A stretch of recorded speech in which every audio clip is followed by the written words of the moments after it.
Vincent, you made mention of the dark times in South African rugby sponsorship. You just reminded us of how long you've been in the box setup. I think you made a debut against Argentina. In 2015. Can you just walk us through how does it feel as a player when you're seeing that ebb and flow of sponsorship? Because obviously it may have an impact on bottom line down the line. Yeah, the thing is, it wasn't great. I think first of all, it wasn't the sponsor that pulled out because of anything else than our performances. I think we weren't good on the field. There was, of course, dark times, like you said, but of course, that's our goal wasn't to stay there. Our goal was, like I mentioned as well, when Rassie came and joined the setup, he was like, we have to be a force in world rugby, and Springboks has always been a force in world rugby, and he completely changed everything for us, and of course, like I said, through hard work and dedication and sacrifice and stuff like that, we managed to get out of that hole. And I always rephrase and say, I wish that people or some of the boys that I played with back in 2015 or 16, 17, can actually be part of the setup now, just to see how great it can be, and for us to see sponsors, someone like Vodacom, of course, get on board now as well. It just feels like people are seeing what we managed to do over the last few years, and backing us as well, and putting their name on the Springbok jersey or behind the Springboks is, for us as players, just an unbelievable experience, and just to see that they're backing what we do. Now back to on-field matters.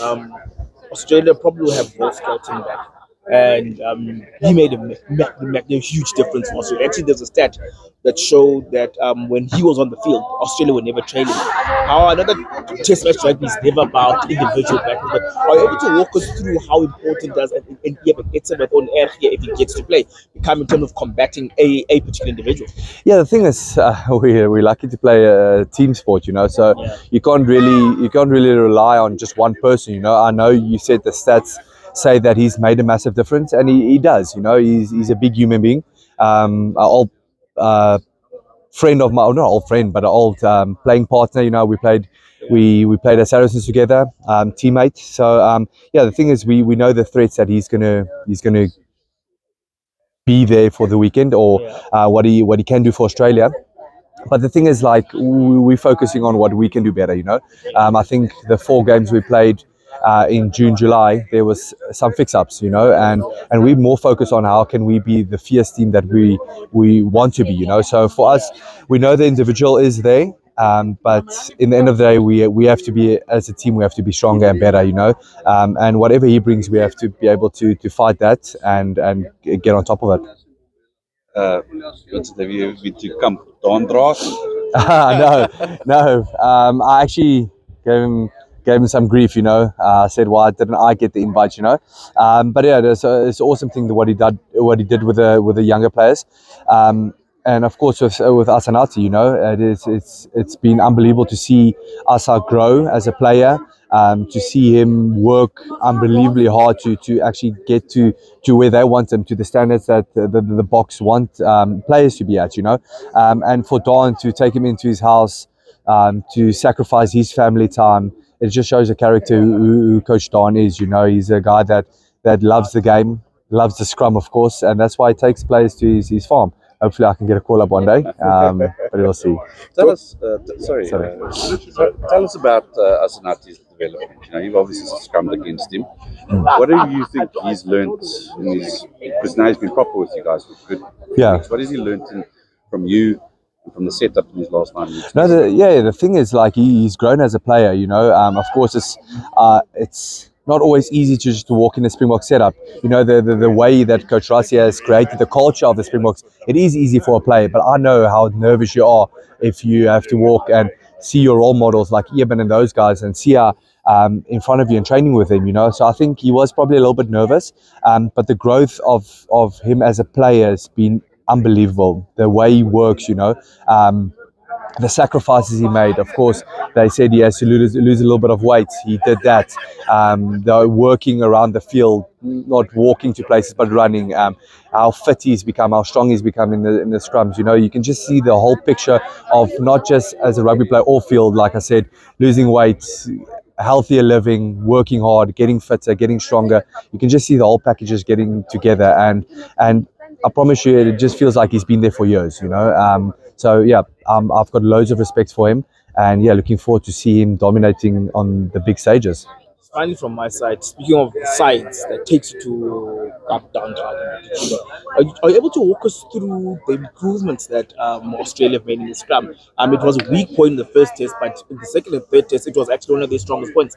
Yeah, the thing is, Australia's always been quite an interesting team to scrum against. You know, I've played quite a few games against them, and they always find something to almost get on top. You know, and to see the performance that they had in the last game, I think that Tatupo and Will Skelton, I think that is almost 300 or 400 kilograms there between the two of them, you know. So the thing is, like, they've got the backing of the boys, you know. They've got big boys in there, and they always scrum together as a pack really well.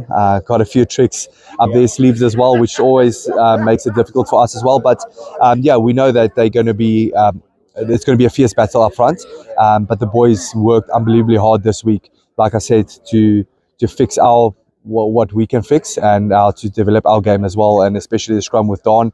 We've worked, like I said, in the last 3 weeks really hard, live scrums, and something that Stephen Kitsoff always says, like, training is way harder than the games, you know, and it has been like that the last 3 weeks. One more question. Altitude. You've played around the country, played up here, played at the coast. The impact of it at this match level, especially against a team like Australia that has quite the not so great record up country.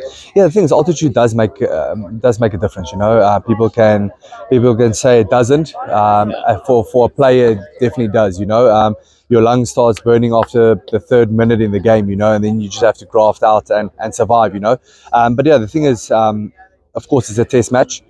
People are focused. I think Australia arrived here last Sunday, so they've spent a week here as well, so they would understand what altitude is and how it could affect them. But yeah, we're going to use it in our benefit, you know, as a thing that we could possibly get the upper hand on them as well with the altitude. So yeah, hopefully it pays off. When you say burn, does it feel like you've been sandpapered? Yeah, you taste blood. You taste blood from in warm up. You know, like normally it takes you 20 minutes into the game. In warm up, you taste blood, and yeah, it's not ideal, especially for a front rower. It's not always easy. If your lungs burn in the warm up, you know, then you know it's going to be a long day. Okay. And we are expecting an expansive game from Australia, aren't we? Yeah, the thing is, if you look the way they play, they do like running the ball. They've got a really good backline. I think the 2 centers and the 2 wingers are really good rugby players. Some of them have a league background as well, so they do like running with the ball. So yeah, it's going to be interesting to see how especially the forwards cope throughout the 80 minutes of the game. Thank you. I thought that just happens to us normal human beings. Cheers, thank you. Thank you. I thought that taste only happens to us. Yeah. All the time, man. Never goes away. All the time, man.